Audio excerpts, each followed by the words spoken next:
Ça ne serait pas génial de voir la plus haute montagne du monde depuis le hublot d'un avion? Imagine-toi confortablement installé dans ton siège, sirotant un café et admirant ce superbe sommet de montagne enneigé.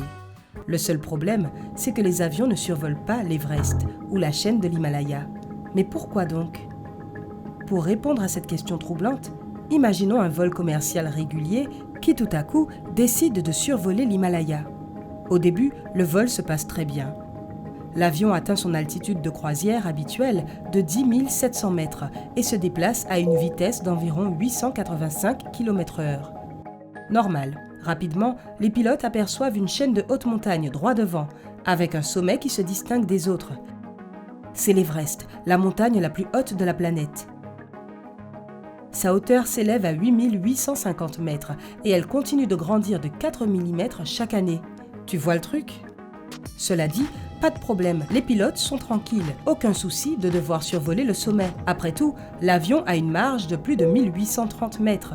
Mais une fois que l'avion a atteint l'Everest et se déplace au-dessus, les pilotes réalisent qu'ils n'auraient pas dû être aussi insouciants. Parce que c'est là que tout tourne mal. Soudain, tout le monde à bord entend une forte détonation et l'équipage, terrifié, reconnaît immédiatement les signes d'une décompression soudaine. Il se peut qu'il y ait eu un problème avec le système de pressurisation, qu'une des portes ait été mal scellée ou qu'il y ait eu une fissure dans une fenêtre ou dans le fuselage. Quelle que soit la raison de l'urgence, l'équipage doit réagir immédiatement. Les passagers de cet avion étaient attentifs lors de la démonstration de sécurité avant le décollage. C'est pourquoi ils se mettent immédiatement des masques à oxygène sur la bouche et le nez et essaient de garder leur calme. L'équipage du poste de pilotage, en revanche, est au bord de la panique. Le problème, c'est qu'il n'y a pas autant d'oxygène dans ton masque que tu ne le penses. Il n'y en a que pour 15 à 20 minutes en moyenne. Et tu peux probablement imaginer les conséquences d'un manque d'oxygène à une altitude de 10 700 mètres. Spoiler, c'est pas bon du tout. C'est pourquoi les pilotes doivent faire descendre l'avion à 3050 mètres, là où les passagers pourront respirer sans masque à oxygène. Mais l'avion vole toujours au-dessus de l'Himalaya, et il n'y a donc aucun moyen qu'il descende aussi bas. Il vaudrait mieux que je termine l'histoire tout de suite, avant que quelque chose de terrible n'arrive à notre avion et aux voyageurs qui s'y trouvent. Je crois que tu as saisi l'idée, mais écoute-moi bien. L'impossibilité de faire descendre l'avion en cas de décompression rapide n'est pas la seule chose qui empêche les avions de survoler l'Everest. L'une des raisons pour lesquelles les avions ont une altitude de croisière aussi impressionnante est qu'elle laisse au pilote une certaine marge d'erreur. Cela signifie qu'en cas de problème, le pilote peut faire planer l'avion tout en essayant de résoudre le problème. Mais tu ne peux pas faire grand-chose si tu n'as que 1830 mètres de marge. On est d'accord? De plus, si un atterrissage d'urgence est inévitable, les pilotes ne pourront tout simplement pas trouver un aéroport facilement accessible à proximité. Certes, Katmandou peut accueillir un avion, mais cet aéroport n'a qu'une seule piste et ne dispose pas d'un ILS, c'est-à-dire d'un système d'aide à l'atterrissage par visibilité réduite. Enfin, si tu as déjà survolé des montagnes, tu sais probablement que les turbulences au-dessus d'elles sont très désagréables. Les vents qui se déplacent à grande vitesse sur les chaînes de montagnes créent ce que l'on appelle des vagues de montagne, qui peuvent transformer n'importe quel déplacement en un moment vraiment désagréable. Et bien que la turbulence ne soit pas dangereuse en soi, les compagnies aériennes essaient toujours de planifier leur route en contournant si possible les zones montagneuses. Et concernant l'Himalaya, les turbulences y sont si fortes qu'il est presque impossible pour les avions commerciaux de survoler cette région. As-tu déjà connu de fortes turbulences en survolant les montagnes? Partage tes histoires dans la section commentaires ci-dessous. Quoi qu'il en soit, si l'on tient compte de tous ces facteurs, on comprend pourquoi il est à la fois plus sûr et plus facile pour les avions de complètement éviter l'Himalaya. Mais cette région montagneuse n'est pas le seul endroit que les pilotes n'aiment pas. Et si je te parlais des aéroports les plus dangereux du monde?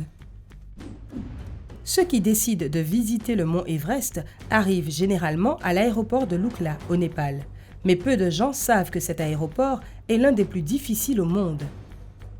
Les pilotes ont beaucoup de mal à y atterrir, car l'aéroport est niché entre des hautes montagnes. Et sa piste d'atterrissage est terriblement courte. Et l'aéroport lui-même n'a ni lumière ni électricité. Alors il est impossible d'y atterrir si les conditions ne sont pas optimales. Un autre aéroport qui te donnera des sueurs froides est également situé dans les montagnes. C'est l'aéroport de Toncontin, à Tegucigalpa, au Honduras. En raison d'une approche courte et d'un terrain difficile, les avions doivent effectuer un virage à 45 degrés à la vitesse de l'éclair pendant la descente. Après cela, les avions doivent immédiatement gérer leur altitude, sinon ils risquent de racler les collines qui sont situées juste en dessous. Il n'y a que 8 pilotes dans le monde qui sont qualifiés pour atterrir à l'aéroport de Paro, au Bhoutan, dans les montagnes de l'Himalaya. La piste de l'aéroport ne mesure que 1980 mètres de long et est entourée par des pics à 5500 mètres. Les avions doivent effectuer une descente extrêmement rapide pour s'approcher de la piste d'atterrissage en toute sécurité. C'est la raison pour laquelle cet aéroport est classé parmi les plus dangereux du monde. Atterrir à l'aéroport de l'île portugaise de Madère reste une manœuvre compliquée pour les pilotes, même si la piste a été remodelée. Elle est en effet située juste au bord de l'océan, entre des falaises abruptes.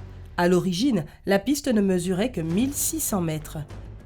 Après avoir été prolongée plusieurs fois, la piste d'atterrissage de l'aéroport de Madère mesure désormais 2780 mètres de long, mais elle est d'un genre bien particulier. En raison du manque d'espace, les ingénieurs ont suggéré de construire une île artificielle pour la prolonger. Elle a donc été construite directement dans l'océan, soutenue par 180 colonnes.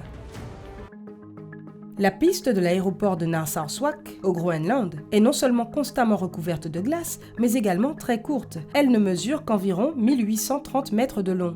Mais ce n'est pas tout. Le temps dans cette région est toujours orageux, ce qui crée de fortes turbulences et accentue la mauvaise visibilité. Des vents violents viennent secouer l'avion, ce qui, avec la piste d'atterrissage glacée, peut facilement faire dévier l'engin de sa trajectoire. Comme si cela ne suffisait pas, il y a un volcan actif à proximité. Il est souvent en éruption, projetant des nuages de cendres dans l'air. Si elles pénètrent à l'intérieur des moteurs, elles peuvent les détruire, ce qui pourrait alors entraîner un accident. Il n'est donc pas étonnant que les équipages d'avions et les passagers redoutent toujours l'atterrissage à cet aéroport. Ça a l'air sympa, hein? Il n'y a pas de montagne autour de l'aéroport international de Gibraltar. La piste n'est pas si courte et il n'y a pas de réelle difficulté pour y atterrir. Mais il y a une caractéristique qui distingue cet aéroport et le rend tout à fait unique. La rue principale de cette zone, l'avenue Winston Churchill, traverse la piste. Lors des manœuvres d'atterrissage ou de décollage, des barrières sont baissées et surveillées par des policiers pour empêcher les voitures de traverser la piste. Mais il est déjà arrivé qu'une catastrophe soit évitée de justesse. Je me demande s'il y a un feu rouge pour les avions aussi. Si jamais tu te rends sur l'île de Sint Maarten, dans les Caraïbes, tu seras sans doute complètement séduit par son aéroport Princess Juliana. C'est l'un des aéroports les plus célèbres au monde, grâce à une plage publique située juste avant la piste. Cependant, les avions qui atterrissent font un bruit assourdissant et créent de puissantes rafales de vent qui soufflent du sable vers les baigneurs. Mais ce n'est pas la principale source d'inquiétude des pilotes. Ceux-ci ont un autre problème sur les bras. La piste d'atterrissage ne fait que 2180 mètres de longueur. Elle est trop courte pour que les gros avions puissent atterrir confortablement, car ils ont généralement besoin de 2500 mètres. Alors quoi? Ils jettent une ancre pour pouvoir s'arrêter? Je paierai pour voir ça. Si tu as appris quelque chose de nouveau aujourd'hui, alors clique sur j'aime et partage cette vidéo avec tes amis. Et voici d'autres vidéos que je pense que tu pourrais apprécier. Il suffit de cliquer à droite ou à gauche et de prendre la vie côté sympa.